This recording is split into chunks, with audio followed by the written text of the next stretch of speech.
Alors bonjour à tous. En ce début d'année 2020, je voulais parler de quelque chose qui me chagrine un peu au niveau des chaînes de YouTube parlant de la photographie.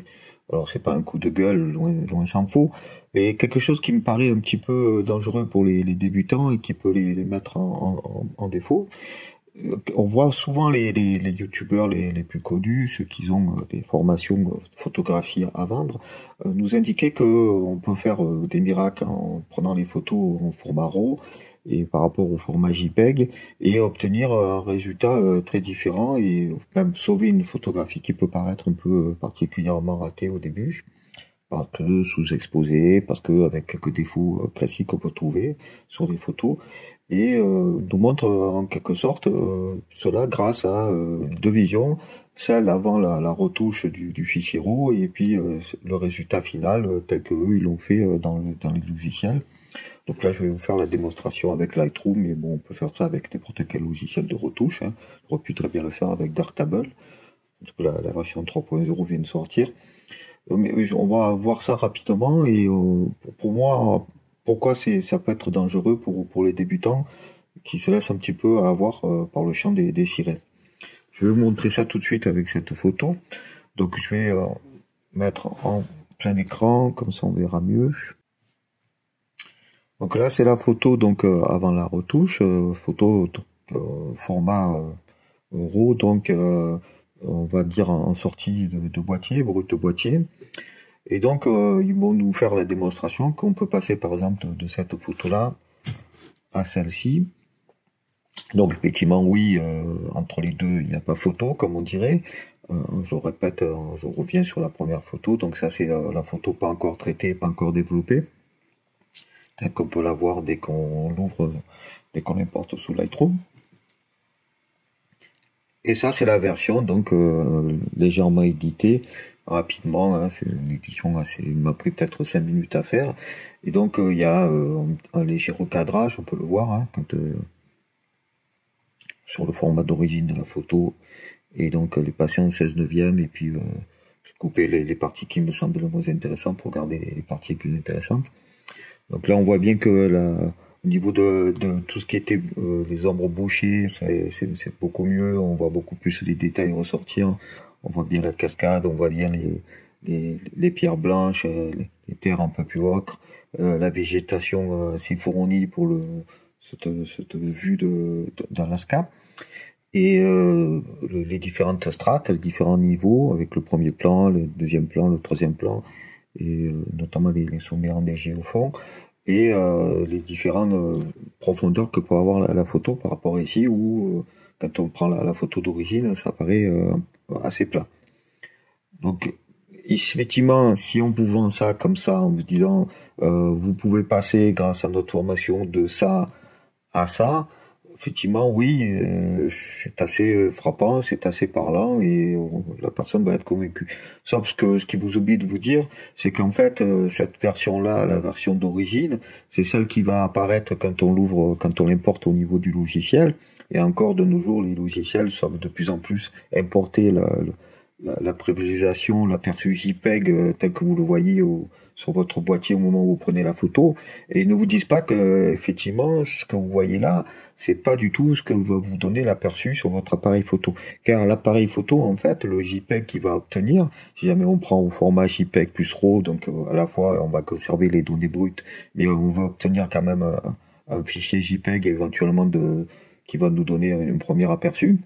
Ben, c'est bien une version tout à fait différente de celle-là que vous allez avoir, qui va beaucoup plus se rapprocher de la version finale, même si effectivement avec l'édition on peut aller dans des domaines et des endroits qui sont pas du tout prévus par l'appareil, parce que l'appareil lui va faire un aperçu de base avec des valeurs que vous allez d'ailleurs pouvoir changer sur votre appareil, hein, si vous avez la curiosité d'aller voir. Vous allez voir que dans votre appareil, l'aperçu JPEG qui vous est donné, la version JPEG qui vous est donnée, il y a des valeurs de contraste et autres qui sont indiquées et que vous pouvez modifier.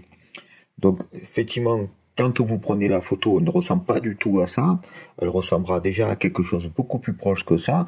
D'ailleurs, c'est pour ça que les débutants vont être toujours un peu surpris parce qu'ils vont prendre la photo, ils vont avoir ça sous les yeux, ils vont avoir ça comme aperçu sur l'écran de leur boîtier. et ils comprennent pas quand ils importent la photo pourquoi ils obtiennent ça. Mais en fait, c'est tout à fait normal. C'est parce que le logiciel va donner une visualisation, une prévisualisation aussi. Hein, quand il obtient la photo RAW, ben, il sait pas encore du tout comment on va l'éditer, comment on va le développer. Donc il fait aussi une prévisualisation en fonction de ce qu'il a comme critère lui par de l'importation de base. Et de plus en plus maintenant les logiciels savent récupérer l'aperçu JPEG tel qu'il était à l'arrière de votre écran et vous donner déjà une version beaucoup plus proche de la réalité du résultat final. Donc peu importe, je suis pas en train de vous dire que ça sert à rien de prendre des photos au format RAW et que le format JPEG est déjà très bien de base.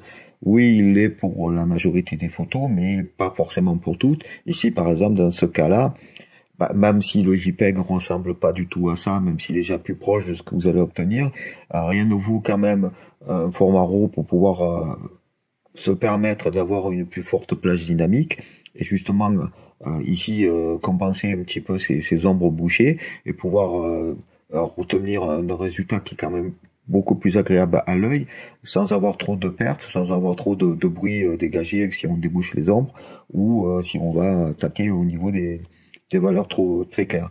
Donc voilà, donc encore une fois, c'est pas une vidéo pour vous dire prenez que vos photos au format JPEG, le format RAW ça ne sert à rien, loin de là. J'en ferai sûrement une pour parler du format RAW et tout ce que ça peut apporter, tous les avantages que ça peut apporter dans le développement. Mais surtout, moi je voulais dire attention, quand vous voyez des photos en vous disant si vous voulez passer de ça à ça, si vous voulez passer donc de ce format-là à ce format-là avec toutes les retouches, attention, c'est pas le format d'origine ne ressemblera pas forcément à ça au niveau à l'arrière de votre appareil photo. Il y a une petite tromperie sur la marchandise. La retouche est importante, le déploiement est important, mais vous n'aurez pas forcément un résultat qui est aussi fade, aussi plat que peut vous le donner l'aperçu de votre photo quand vous l'importez dans les logiciels de traitement comme Lightroom ou autre. Voilà, c'était juste pour cette vidéo un peu coup de gueule, un peu rapide, pour juste dire qu'attention, quand vous voyez des passages de photos très pâles, très fades à des photos qui en jettent, attention, c'est vraiment un argument marketing. Si vous prenez vos photos qu'en format JPEG, mais que vous vous appliquez à avoir vos propres déjà réglages sur l'appareil photo et que vous faites attention à la luminosité, à ce que vous pouvez avoir à l'écran et ce que vous pouvez obtenir à la prise de vue, si vous faites le travail sérieusement dès le départ, vous allez voir que vous allez obtenir des photos où il y aura quasiment peu de retouches à faire, parce que tout le plus important reste quand même à la prise de vue. C'est quand on est dans des conditions un peu particulières, un peu difficiles, que là, oui, ça peut être intéressant d'avoir le format RAW pour pouvoir faire ressortir encore plus les détails et obtenir quelque chose de plus intéressant. Mais ça n'empêche pas qu'on peut partir de base avec le format JPEG. Voilà, c'est tout pour aujourd'hui. Et puis bon, je vous souhaite au passage, puisque la chaîne prend, ce sera la première vidéo de l'année 2020, une bonne année 2020 et à bientôt pour de nouvelles aventures sur la chaîne.